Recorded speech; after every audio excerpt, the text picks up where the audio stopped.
Con dos queridos amigos jóvenes referentes de esta nueva política necesaria en el país a la luz de las próximas elecciones. Vamos a estar con Gisela Stablum, precandidata a diputada por la provincia de Buenos Aires por la agrupación Vamos, y con Ezequiel Haro, precandidato a concejal por Lomas de Zamora, también por la plataforma Vamos. Buenas tardes, ¿cómo están? ¿Qué tal? ¿Cómo estás? Buenas tardes. Bueno, bien, muy contenta de estar acá con ustedes, y también nos acompaña el amigo Pablo Gamba, que no quiere hablar, pero aunque tendría mucho para decir, pero lo vamos a dejar para otra ocasión. Por ahora acompaña a los amigos. Bueno, es muy importante la visita de ustedes. Nosotros estamos sumamente interesados en que nos cuenten qué es Vamos, y además con el subtítulo, con la fuerza de la gente. ¿Por qué? Bueno, en primer lugar, Vamos es una plataforma política ciudadana. ¿Qué significa esto? Que es un espacio que lo que busca es romper con la lógica de los viejos frentes políticos, de las estructuras políticas tradicionales. Y lo que busca justamente, por eso este lema, esta idea fuerza, ¿no? Con la fuerza de la gente, la participación popular de aquellos que no son políticos y políticas profesionales, aquellos que día a día desarrollan una miríada de experiencias sociales, ¿no?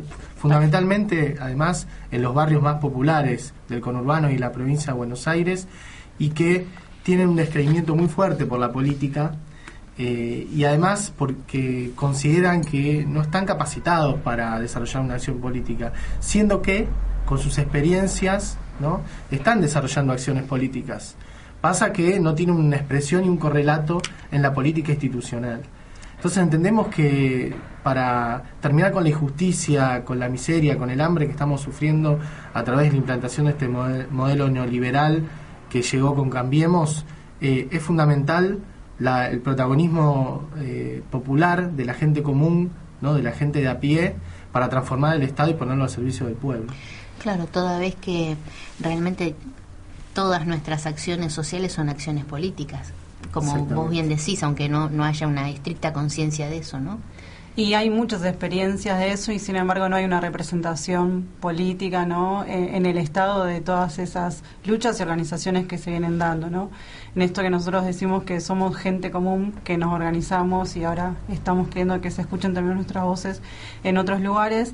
De parte de nuestra lista son compañeras y compañeros que se organizan en sus trabajos, compañeras que organizan merenderos, compañeras que organizan ollas, porque obviamente las necesidades con esta nueva etapa política se vienen incrementando, y somos también compañeras del movimiento de mujeres, ¿no?, que viene creciendo un montón y que siempre está invisibilizado, pero que ahora nos queremos ser protagonistas, así que también nos sumamos a esto que es Vamos. Claro. Y Ezequiel y Gisela, ustedes dicen que no son un frente. ¿Por qué no explican un poquito esta idea, que me parece sumamente interesante, porque tiene como un concepto muy amplio de participación? Entendemos que los frentes políticos tradicionales y las viejas estructuras tradicionales tienen un límite para convocar, ¿no?, para interpelar a las grandes mayorías populares, ¿no?, que no encuentran una representación directa en ese tipo de estructuras.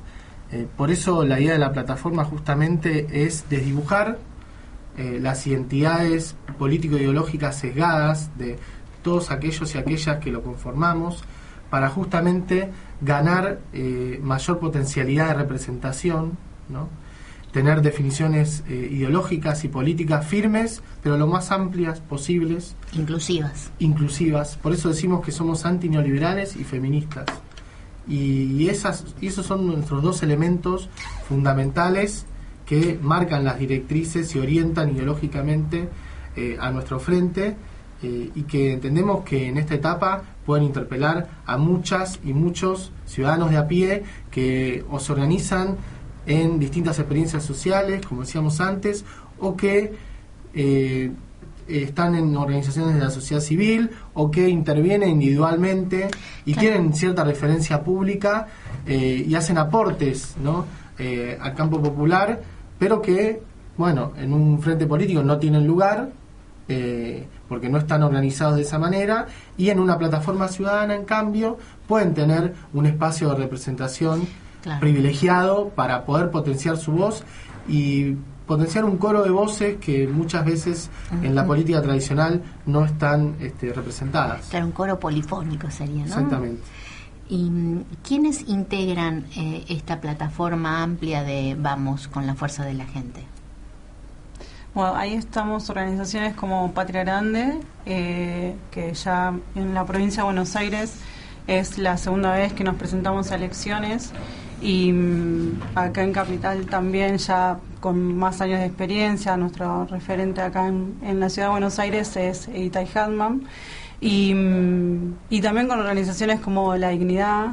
En algunos municipios pudimos también poder articular con organizaciones como La Colectiva, Seamos Libres, y también con organizaciones que quizás no tengan una representación grande, pero sí son pequeños, quizás centros culturales, bibliotecas populares, muchos centros culturales que por ahí no tienen una representación electoral ni partidaria, pero sí que se organizan.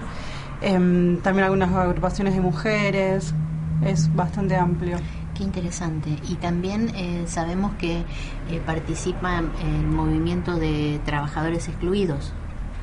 ¿Cuál es esa representación que tienen? Sí, referentes del movimiento de trabajadores excluidos, que organizan cooperativas con miles de trabajadores y trabajadoras cartoneros y cartoneras, que organizan ya varias cooperativas textiles. Nosotros le decimos polos textiles, sí, ¿no?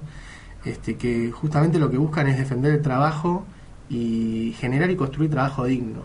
Claro, también sé que se han organizado y que han, digamos, transformado la forma de producir en estos talleres, ¿no es cierto? Sí, más que nada pasa que muchas veces la mayoría de los trabajadores textiles por ahí trabajaban en sus casas, solos, sin tener aislados, sin tener un horario organizado, sino que todo el día estaban trabajando, ¿no? Quizás entre 16 horas por día, como están en sus casas, y también en el momento de negociar, ¿no? Con quien los contrata, quien compran sus productos, y ellos con el momento de comprar el material de los insumos, también era muy difícil que ellos solos puedan negociar. Y en este sentido están organizando los polos, donde ellos trabajan 8 horas, donde también se organizaron guarderías para que sus hijos estén en un espacio recreativo y no quizás muchos de ellos en un cuartito con máquinas, los chicos en un lugar en donde trabajan, comen, duermen. Entonces, como para poder organizar un poco eso, fueron creándose los polos en donde estar organizado no solamente en un horario de trabajo y que los chicos puedan tener un lugar donde quedarse, sino también en esto de la producción, ¿no? En cuanto ellos pueden ganar también un poco mejor, en poder negociar mejores condiciones, ¿no? Claro, y pienso también hacerse conscientes de la necesidad y de los beneficios de estar organizados y de empezar a ser autoconscientes de su fuerza de trabajo y de organización, ¿no? Exactamente, porque pasan de autoexplotar a sus familias de manera descarnada, sí, como describía Gise, y de competir con el vecino, a trabajar la mitad, ganar el doble, y en vez de competir con el vecino, cooperar.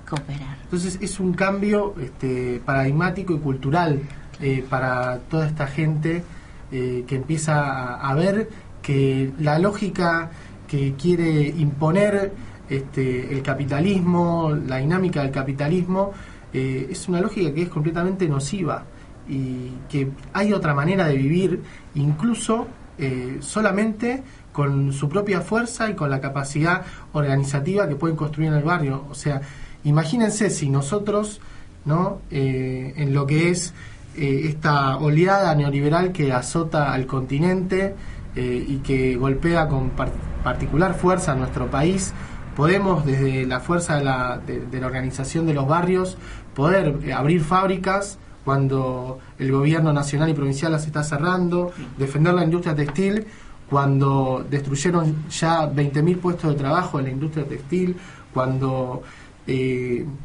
la proporción, ¿no? de la ropa que se importa con la que se produce se revirtió. Antes era 55-45, 55 la industria nacional, 45 lo que se importa.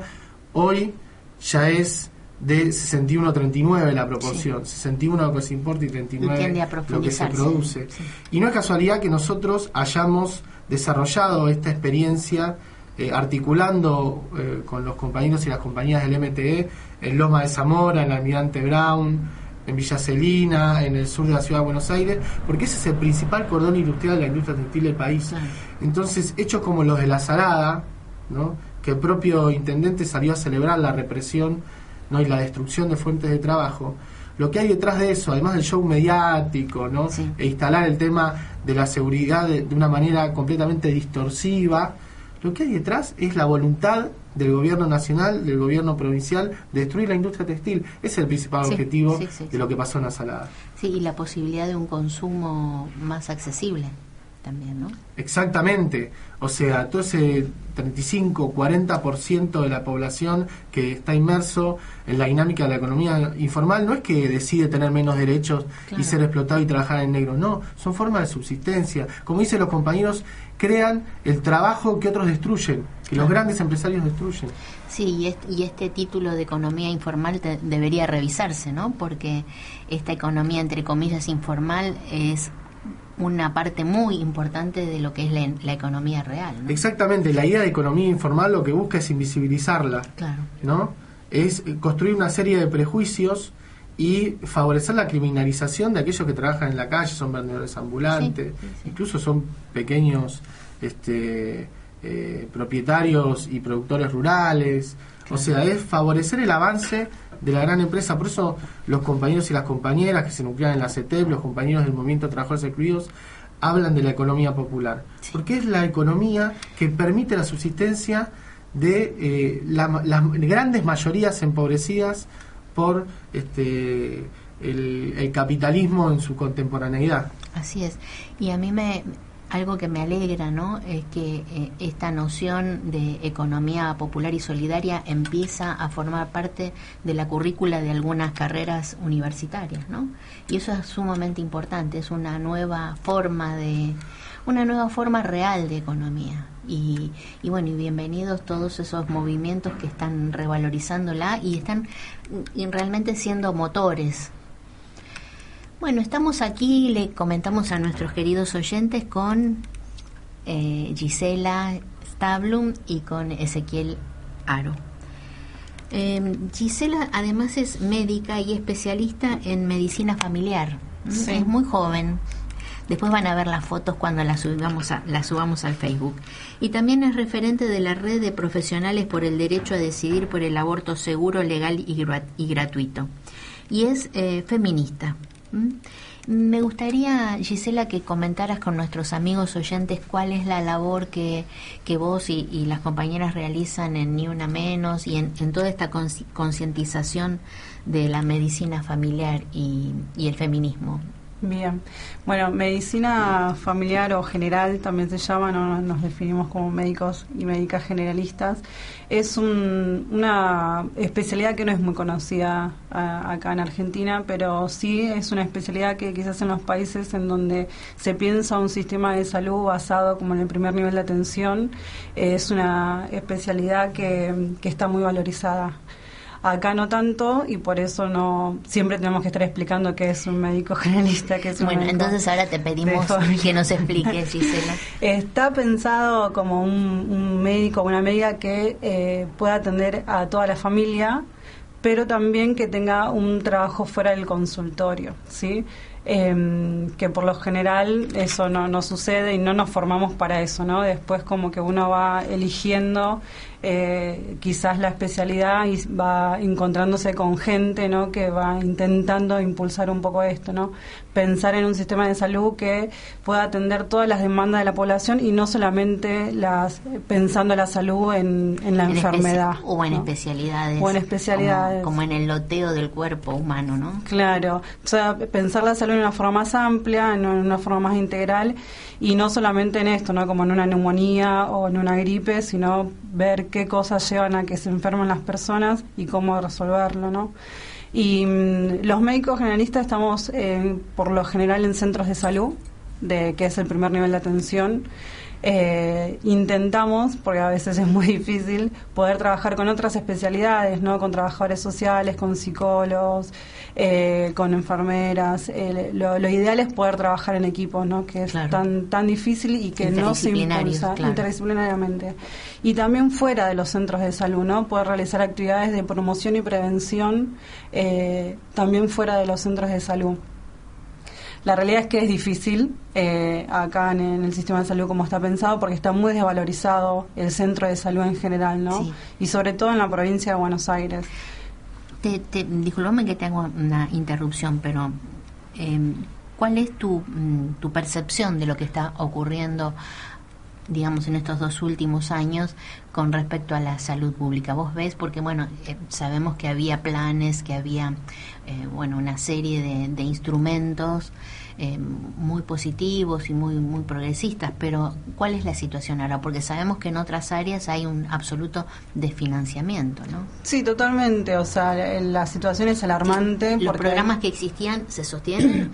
No, por ejemplo, el programa Remediar, que era, si bien estaba pensado para facilitar el acceso a medicación, algunas básicas, que tenía montones de deficiencias, pero que igual existía y estaba garantizado una cierta cantidad de medicación para algunas enfermedades crónicas y agudas, no están llegando a esos botiquines que llegaban y que son del programa de Nación, ¿no? Y la realidad es que es alarmante, porque, o sea, no solamente que empeoran las condiciones económicas de la gente, ¿no? Y ahora es más difícil poder comprarse algún antibiótico o alguna medicación crónica, sobre todo para los pacientes que son diabéticos, hipertensos, que necesitan medicación toda la vida. Claro. Ahora esa medicación no está llegando a los centros de salud. Fueron llegando menos cantidad y ahora no están llegando. Y lo mismo sucede con el programa de salud sexual y reproductiva. Sí. Que, o sea, fue totalmente desmantelado, ¿no? Como no solamente que salió como mucha gente que trabajaba en el programa, sino que también sucede lo mismo, no llegan los insumos, había mucho material gráfico que servía para hacer actividades de promoción y prevención que tampoco estaba llegando, y la realidad es que es preocupante porque muchos... no solamente el sistema de salud tenía como programas de nación, provincia y municipal, sino es que la mayoría de las veces todas estas medidas progresistas eran a nivel nacional, ¿no? Desde la provincia y desde los municipios no se estaba garantizando muchas acciones progresistas en relación a la salud, y que lo único que había progresista en estos 2 últimos años se fue desfinanciando y desapareciendo, es cada vez más alarmante. Y sucede también con los salarios de los profesionales con los salarios y con las condiciones las condiciones de trabajo de los profesionales de la salud, ¿no? Sí, es lamentable, porque esto que yo te comentaba antes de poder trabajar interdisciplinariamente con otros profesionales, los centros de salud en la provincia de Buenos Aires están casi vacíos, ¿no? Y hasta ahora, estas últimas semanas de pico de gripe, broncoespasmo en los chicos, fiebres. Estas últimas semanas se están suspendiendo turnos de controles de salud para atender a los niños enfermos. Claro. Que es una buena medida, pero no se piensa en adquirir más profesionales, ¿no? Sino que se piensa en no atender a los controles básicos, sino atender como la demanda de las enfermedades. Y no solamente lo que sucede son las enfermedades en sí, ¿no? Todos los otros derechos vulnerados que tiene la gente que utiliza el sistema público, que cada vez va a ser más, porque se estima que un 30% de la población en la provincia de Buenos Aires utiliza el sistema público, pero bueno, siguen aumentando los despidos, sigue quedándose gente sin obra social, así que también eso va a seguir aumentando, ¿no? La demanda en el sistema público. Así es. Y con esta alarma que tuvimos en estos últimos 10 días de cuestionar la obligatoriedad de las vacunas. Sí, estas medidas son que uno se pregunta como quién las piensa, ¿no? Si bien en estos últimos años hubo un gran avance, sí, y que no hay duda de lo que previenen las vacunas, ¿no? Por ejemplo, la vacuna de la hepatitis A, una vez que se implementó que sea obligatoria, casi las muertes por hepatitis A desaparecieron. Sí, y además también la frecuencia de los trasplantes, es decir, disminuyó la incidencia del trasplante de hígado, ¿no? Claro que no hay duda de los beneficios que trae el tema de las vacunas, y sin embargo se pone en cuestionamiento, ¿no? Sin pensar, porque por un lado, uno de los motivos de la propuesta era lo que se gasta. Y que en realidad... Ese es el motivo. Sí, es el motivo, pero en realidad es ilógico, porque no colocar esas vacunas después sí le va a traer más gasto al sistema público, porque va a haber más enfermedades, porque va a haber más complicaciones. Y va a haber más sufrimiento. Sí, más muertes también. Como es ilógico, no tiene para nada sentido. Pero bueno, es parte de todas estas medidas, ¿no?, de ajuste. ¿Y en cuanto a salud reproductiva, se siguen entregando los anticonceptivos? Se siguen entregando muy pocos, y fueron como... Y la realidad es que esto como se va como poniendo más barrera al acceso, ¿no? Porque siempre tiene que haber un profesional para entregarlos, y muchas veces, si no está ese profesional, no se entregan. Una vez que quizás empiezan las mujeres a utilizar un método, o porque no llegó por algo, se lo suspenden. Eso lleva, ¿no?, a que haya mujeres que puedan transitar un embarazo que no fue buscado ni deseado, y eso también lleva a exponer un montón de mujeres que tengan que interrumpir un embarazo, quizás en formas clandestinas, ¿no? Porque sucede en la provincia de Buenos Aires que hay muchos hospitales que no garantizan ni siquiera las interrupciones legales de embarazo, ¿no? Porque sabemos que acá en Argentina el aborto es legal por causales, ¿no?, que son una violación, y en algún embarazo que ponga en riesgo la vida o la salud de la mujer. Y ahí sabemos que hay montones de hospitales que ni siquiera están garantizando esas interrupciones, y entonces mujeres que se encuentran en una situación de un embarazo no buscado por falta de métodos, por mal uso, por un montón de otras situaciones que pueden llevar a una mujer a embarazarse, recurren a una interrupción clandestina, ¿no? Y esto pone en riesgo la vida de muchas mujeres, que sin embargo estos últimos años han disminuido las muertes por abortos clandestinos, pero es gracias a la organización de las mismas mujeres, ¿no? Que se organizan, que se informan, que transmiten información segura, y también gracias a algunos profesionales de la salud que también facilitan información y están garantizando, ¿no?, el derecho a la información, sobre todo. Claro. Sí, incluso ustedes seguramente se habrán enterado que ha habido una avanzada para dictar una ley que tiene que ver en definitiva con una especie de libertad religiosa, una plurireligiosidad, que en el fondo esconde esto, que los referentes de algunas religiones o agrupaciones religiosas tengan injerencia, por ejemplo, en este tema de entre comillas, de la conciencia, ¿no? Es decir, presionar a médicos, por ejemplo, para impedir que hagan a lo mejor un aborto justificado. Y que implica eso,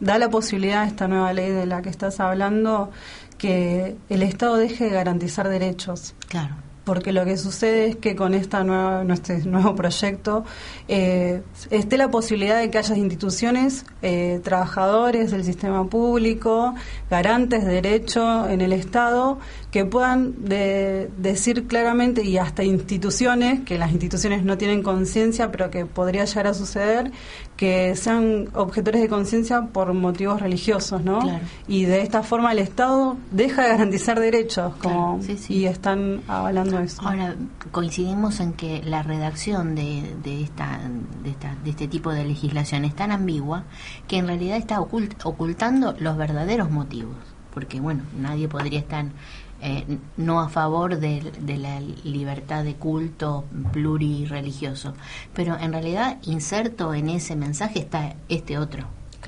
fuerte, ¿no? Y eso es lo que nos preocupa. Bueno, parece que fue frenado, ¿no? Y viejos referentes de este tema siguen haciendo su labor, ¿no? Como Santiago de Estrada, que bueno, es un señor muy mayor que tiene una larga y funesta historia al respecto. Bueno, También queremos preguntarle aquí los amigos de Carrusel Cultural, ¿cuál es la cobertura territorial que tiene Vamos? Y Vamos en la provincia de Buenos Aires se presenta en 48 distritos. Ajá. Y tiene presencia en las 8 secciones de la provincia de Buenos Aires y por supuesto se presenta en 48 de los más populosos, además, ¿no?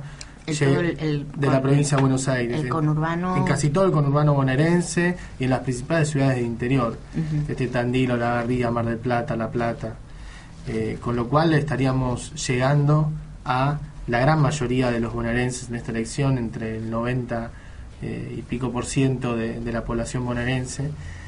Y la verdad que para nosotros es un orgullo muy grande porque, como dijo Gise, va a ser como Patria Grande, digamos, en una nueva experiencia, la segunda experiencia electoral que vamos a hacer. Claro, y tuvieron un crecimiento muy grande desde el 2015 hasta ahora, ¿no es cierto? Sí, en todo el país, digamos, nosotros pasamos de ser una organización que estaba en solo las principales ciudades, algunas provincias, a tener presencia en más de 14 provincias y en muchos puntos de la provincia de Buenos Aires, y incluso con un crecimiento en otras provincias, saliendo de las capitales hacia otros puntos del interior. Así que bueno, también eso implica no solamente digamos el orgullo de poder haber desarrollado políticamente organizaciones popular, sino también una responsabilidad en estas elecciones. Claro, y aparte, ¿no? La evidencia de un gran trabajo que están realizando, porque esto no se consigue con globos de colores. No, seguro, con mucha militancia, mucho esfuerzo desde abajo en las barriadas populares, y también, como decía antes, implica una responsabilidad política histórica, ¿no? Sí. En estas circunstancias que estamos viviendo como país, las argentinas y los argentinos. Así es.